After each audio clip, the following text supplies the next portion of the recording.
Surely you're the kind of person who insists on paying. After all, I've been so generous to let you work outside the home, so you must be saving up a fortune, right? Sandra, my mother-in-law, boldly took my purse in her hands. Struggling to get up with a high fever, I tried to stop her, but Sandra and my husband just went on their trip. Instead of getting my purse back, I ended up with a bucket full of cold water. With trembling hands, I tapped on my mobile phone. My husband William and I, Nancy, are newlyweds, having married just 2 months ago.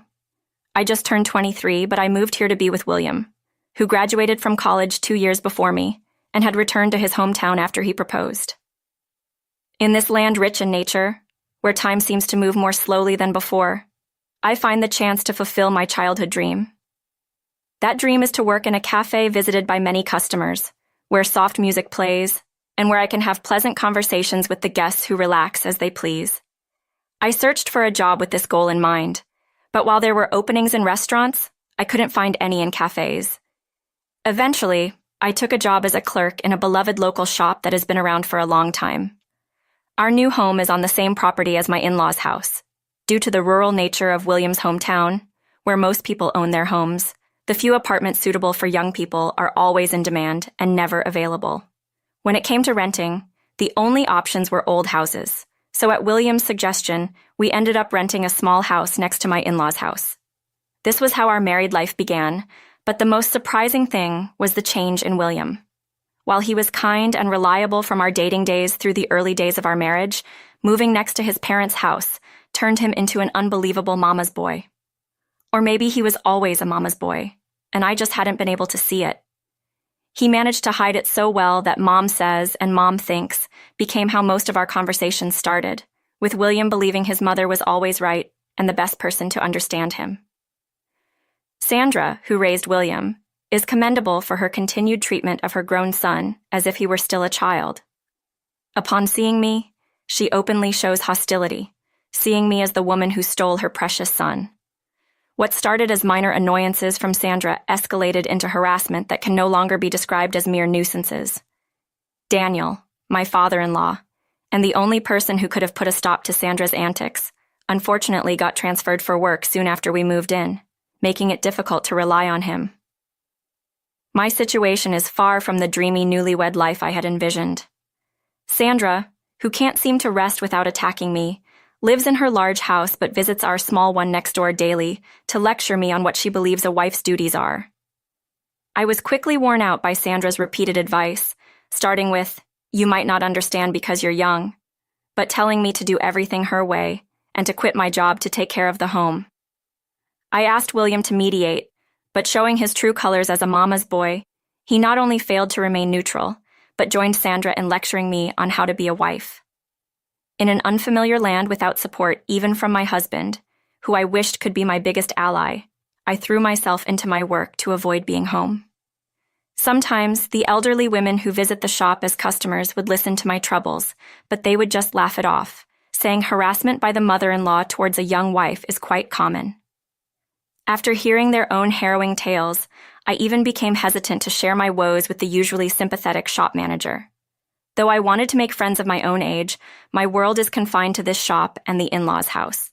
And in such a rural area, finding a better job isn't easy. Although I want to escape this environment, when I think of my parents who were happy about my marriage and probably looking forward to grandchildren, it makes the idea of divorce within just a few months too daunting. In this seemingly inescapable situation, I juggle household chores and work, enduring the unnecessary harassment directed at me. But it seemed my body was steadily accumulating fatigue, and one morning, I found myself unable to get up with a fever of 40 Tarzari. That day, William and Sandra were set to depart for a hot spring trip. Sandra, who had arrived early in the morning, seemed to be in a particularly good mood. Her loud laughter and the sound of her walking down the hallway echoed in my head, and I closed my eyes. But Sandra, unwilling to excuse me lying in bed, entered my room without saying a word, and ripping off the sheets, ordered me to see them off. "You're planning to stay like that while your husband and mother-in-law are leaving? Having such a lazy, sloppy woman as my son's wife? Oh, how embarrassing! The neighbors will laugh. Are you listening? I'm saying you're failing as a wife." Somehow I managed to sit up in bed, but perhaps due to the fever, my head wasn't clear, and although I could hear Sandra's voice, I couldn't respond. Seemingly irritated by my dazed state, Sandra sighed dramatically and started to leave the room. However, just before she exited into the hallway, she stopped suddenly and reached for my purse that was on a shelf. While claiming to offer me a chance to redeem myself as a wife, Sandra pulled my wallet from the purse with a malicious grin. I have a wide circle of friends, so you know the cost of souvenirs adds up.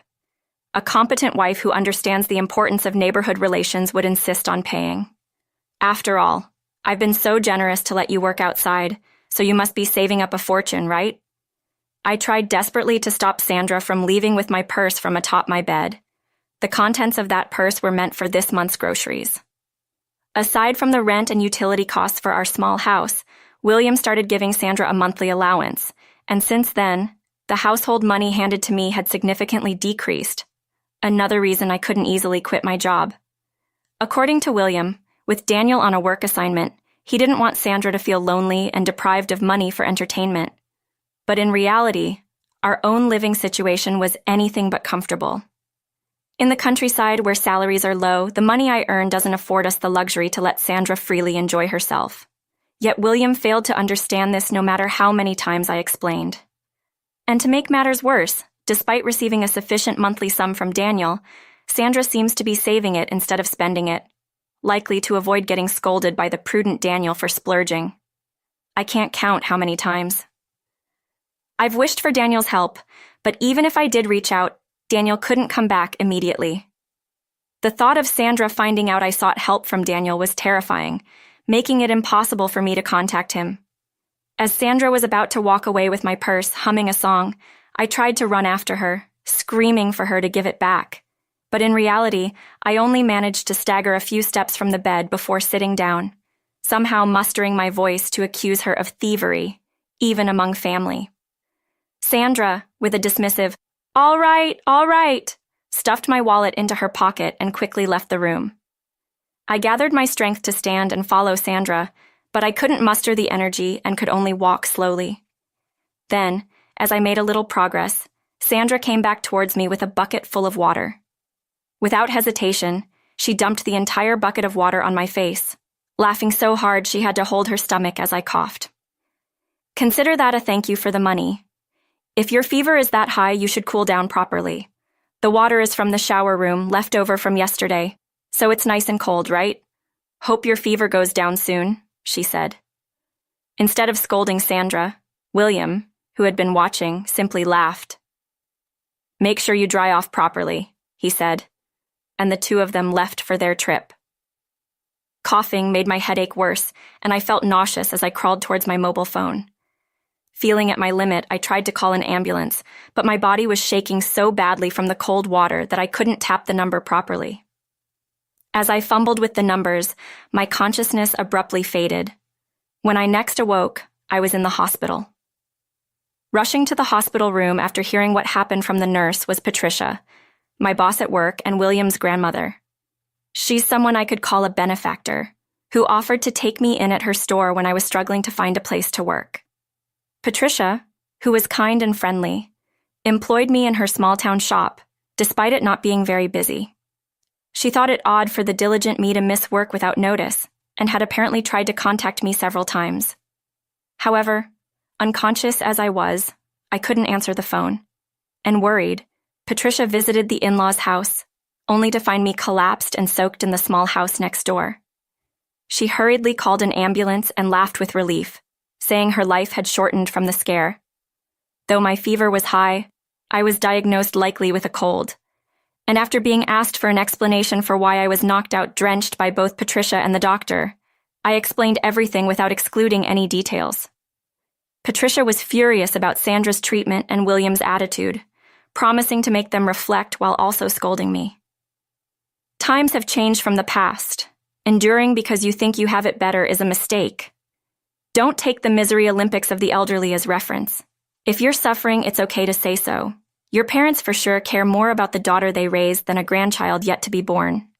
Knowing their beloved daughter is suffering in her spouse's home, unaware, I would make any parent cry, she admonished, Encouraged by Patricia's stern yet caring words to rely more on those around me, I felt a sense of awakening, as if everything had cleared up.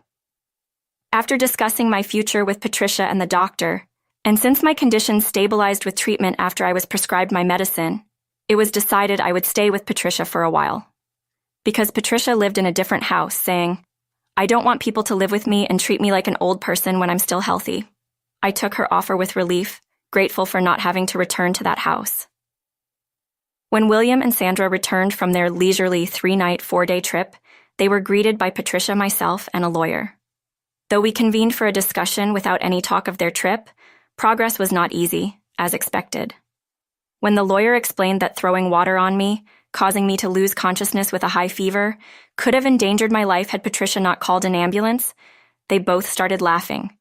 They dismissed the possibility, arguing that since I'm alive and my fever has subsided, there's no issue, as the outcome proves. Seeing their predictable response, I informed them that I had already consulted the police and filed a report. Sandra and William then became furious, raising their voices about how making a big deal over a little water was an exaggeration. The lawyer calmly stated that throwing water could be considered assault, and if it worsened my cold, it might be seen as battery. Adding that going out and leaving a sick person unable to stand could be seen as malicious enough reason to file a report, I told them I was willing to withdraw the report if William admitted fault and agreed to a divorce and compensation. However, Sandra and William rejected my proposal, scoffing at the idea that a lawyer and an old woman could do anything without proof, and walked out. And so, our negotiation broke down. But frankly, that didn't matter much. By the time we arranged this meeting, our main goal was nearly achieved. I continued to stay with Patricia, leading a normal life, while Sandra and William inadvertently cornered themselves. After returning from their trip, William faced avoidance at work, and Sandra from her circle of friends. Not surprisingly, Patricia had been contacting everyone she knew to find a trustworthy lawyer for me, explaining the situation not just to those who asked out of curiosity, but to everyone. Moreover, the hospital I was taken to is the largest in the area, meaning many healthcare workers and patients knew about the incident. While doctors have confidentiality obligations, Patricia, relieved at my safety, would loudly discuss how her grandson's wife was harassed and taken away by ambulance whenever she encountered acquaintances like nurses in hallways or waiting areas. After moving here, I've realized that rumors spread frighteningly fast in the countryside. This incident spread quickly, but as it passed by word of mouth, baseless information followed. Before long, the story morphed into a mother-in-law conspiring with her son to get rid of his wife for insurance money, dramatized in such an outrageous way, tormenting Sandra and William.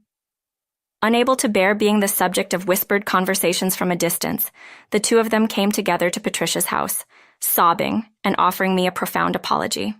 In response, I agreed to withdraw the report on the condition of divorce and the payment of several million in compensation. The actions of Sandra and my husband could have led to criminal charges or civil claims for damages. However, I told the lawyer I want the quickest way to get the money and cut ties, and was advised that a settlement was the best course. After the divorce, I returned to my parents' home with the full amount of compensation from Sandra and William. According to Patricia, who I still keep in touch with, Sandra was divorced by Daniel and moved away with William somewhere. Patricia, focusing on those she had approached for lawyer recommendations, spread the word that the matter had been settled between the parties involved. But even after the resolution of the incident, people did not return to Sandra and William's side. Apparently, their haughty behavior had already made them unpopular, and new rumors began to circulate, like William and Sandra forced Nancy to withdraw the report under duress. They got rid of the inconvenient Nancy. Finding themselves increasingly isolated, the two sought help from Daniel, who was on assignment, but by then the story had spread. Daniel, highly trusted by others, had information from friends and had heard from Patricia, and refused their request to live with him at his assignment location, and presented them with a divorce. William, unable to bear the atmosphere at work, resigned, and with Sandra cut off from Daniel's income, left as if escaping. Unable to find work here, concerns that they might come to my parents' house were dismissed, since the financially struggling couple would likely spare even the travel expense. Even if they did show up, my father, fuming with readiness to give them a proper thanks, made me feel secure. While considering moving out from my parents' house, I'm planning to open a new cafe with the compensation money as capital. Although I still have much to learn, having worked at Patricia's shop and helped by many, I aim to create a cafe with close human connections, not the bustling one I initially envisioned, but a place where people can truly relax. As I wrap a thank you gift for Patricia, my heart swells with the new dream she has given me. "Hey, evildoer, Mom's got to stay in the hospital now," Richard said to me, dripping with sarcasm as I hurried into Jennifer's hospital room. Next to him, my mother-in-law Jennifer glared at me from her bed. "Someone turned off the AC in Mom's room, and now look." Richard glared at me disdainfully as he said, "Someone." My name is Lisa, a 46-year-old housewife with no children. I live with my husband Richard, who is 4 years my senior, and his 80-year-old mother, Jennifer. Over the past few years, Jennifer's health has gradually deteriorated, and she's been mostly bedridden for the last few months. I handle all household chores and Jennifer's care, while Richard leaves everything to me and does as he pleases. Jennifer and I have never gotten along since I married into the family, with her seemingly believing I've taken her son away, always treating me maliciously. I never thought I'd end up caring for her, but here I am, burdened with it. When Jennifer made unreasonable demands as usual, I thought it wasn't right to always comply and didn't respond, leading her to complain, "Lisa is bullying me. This harsh daughter-in-law thinks nothing of me." Thus, Jennifer would rant to Richard, and because he always sided with her, it would lead to endless arguments between us. Perhaps tired of the domestic strife, Richard began to seldom come home, citing work as an excuse. In this situation, with Richard unreliable and bedridden, Jennifer escalating her demands, my days are filled without a moment's peace. Reaching my limit, I presented Richard with divorce papers, but he refused to even discuss it, claiming he was too busy or not in the mood. On a particularly hot summer day, contemplating leaving the house for good, I pondered my next steps. I was about to go out for grocery shopping and to buy a replacement for a burnt-out light bulb. That day, the weather forecast had warned of a severe heat wave, so to prevent Jennifer from getting heat stroke, I left the air conditioning on and didn't turn it off. "Jennifer, I'm heading out to buy some groceries for dinner and a new light bulb since ours is out. I think I'll be back in the evening," I said, but there was no reply from Jennifer. Ignoring me was usual for her, so I double-checked everything and left a note before heading out to shop. Richard, who buys coffee and bread at the grocery store almost daily, fiercely criticizes my shopping habits. As soon as I get home, he grabs the receipt, looks at the total amount, and complains that it's too expensive. Every day, Jennifer, for her part, compares the amount on the receipt Richard gave her with flyers from various supermarkets and yells that this item is cheaper at that supermarket. However, I thought, I'm going to divorce anyway, so why bother? And just as I was shopping, I received a call from an unknown number. It turned out to be a nearby hospital. "Is this Lisa's mobile phone? Jennifer has been brought to our hospital by ambulance. Could you please come here?" was the message, mixed with surprise and confusion. I hurried to the hospital. Upon entering the room I was directed to, without even catching my breath, I found Richard and Jennifer, who was sitting up in bed talking. I had braced myself for the worst, so seeing Jennifer talking in bed was a relief. But Richard immediately became furious upon seeing me and started shouting, "Hey, you turned off the AC in this heat, didn't you? What were you thinking doing something like that? What you did was practically attempted murder," he accused me vehemently. "That's right. Lisa turned off the air conditioning. She left without saying a word, and I almost died from heat stroke. I never imagined my son's wife would try to take my life." Jennifer kept insisting that I had turned off the AC. She apparently had called an ambulance herself, claiming to suffer from heat stroke. "Wait a minute. I left the air conditioning on, and I did tell you, didn't I? I even left a note," I defended myself, as I had indeed left the AC on and had no intention of harming Jennifer. However, Richard, blinded by anger, wouldn't listen, and Jennifer denied seeing any note, insisting that I had turned off the AC. She apparently had called an ambulance herself, claiming to suffer from heat stroke. "Wait a minute. I left the air conditioning on, and I did tell you, didn't I? I even left a note," I defended myself, as I had indeed left the AC on and had no intention of harming Jennifer. However, Richard, blinded by anger, wouldn't listen, and Jennifer denied seeing any note, insisting that I had turned off the AC. It seemed impossible that Jennifer would fabricate such a complicated lie just to slander me, so Richard blindly believed her and accused me of deliberately turning off the AC, questioning my humanity. In the midst of this heated exchange, a police officer, who Richard and Jennifer had apparently called, entered the room. As soon as the officer arrived, both Richard and Jennifer intensified their accusations, demanding my immediate arrest as a criminal. The officer, calming down the agitated Jennifer, then solemnly told Richard and me, "Regarding this incident, the doctor will explain the details, but there might be a possibility that Jennifer has dementia." "Dementia, Mom?" Richard asked, taken aback. "Yes," the officer nodded, and then Jennifer's attending doctor entered the room to begin his explanation. "Actually, we didn't find any signs of heat stroke in Jennifer. However, she couldn't move her lower body, so we conducted an initial examination but found no significant abnormalities in Jennifer's body. Therefore, we will conduct more detailed tests. But based on Jennifer's behavior and the test results, it's possible she might be suffering from mild dementia. She might have believed that the working air conditioner was turned off." After the doctor finished speaking, Jennifer, with her face turning red, shouted at the doctor, "I don't have dementia! You're a fake doctor! I was nearly dead! There has to be something wrong!" Richard also sided with Jennifer, unable to accept reality, insisting that I must have intentionally caused Jennifer's heat stroke. Facing the formidable anger and intensity of Jennifer and Richard, the doctor tried explaining multiple times, but they just couldn't see eye to eye, remaining at an impasse. Even if Mom was starting to show signs of dementia, the air conditioner was indeed off. How do you explain that? Richard's words reminded me of the existence of a security camera in Jennifer's room. Just last week, we had installed a recording-capable security camera. It was initially set up because of Richard's disregard for Jennifer's complaints of sarcasm and violence, but now it felt reassuring that it could cast out. I informed the police about the security camera in Jennifer's room and requested that they check the recording. Then, Jennifer, completely changing her demeanor from before, suddenly became flustered and said, "Well, this time fortunately nothing happened to me, so I'll let it go.